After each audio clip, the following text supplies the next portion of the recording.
Back to the voicemail of Truth and Reason. This one about the NFL and Deshaun Watson. Hey, how you doing? This is Harry Davis. I've been a Browns fan since the arrival of Butch Davis from the University of Miami. I had a question about the Deshaun Watson situation. Wouldn't it be in the NFL's best interest to hold off on his suspension? Because if they were to suspend him this year before all his trials end, wouldn't that put it in a Ray Rice situation if they tried to suspend him again, even if he was guilty on any of them?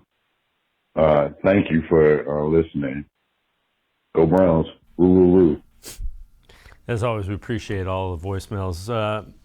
Mary Kay, we've kind of touched on that. What are your thoughts? Does it behoove the NFL to wait?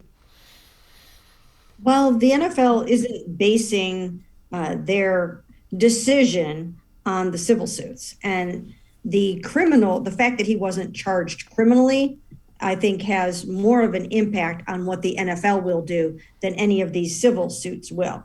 So they can go ahead and do what they want when they want to, and their investigation is underway. Will they wrap it up in time to hand down a suspension for this season? It remains to be seen, but they're not going to let the civil suits per se dictate what they do. Now, what they probably should do, though, is make sure and do a lot of investigating and a lot of digging into making sure that nothing else is coming down the pike before they go ahead and mete out their justice. And again, it's likely to be the code of conduct that they have, that it's going to be a violation of the code of conduct that ends up getting suspension, correct? That's usually what these kind of things, are folded into. Yes, it's the personal conduct policy.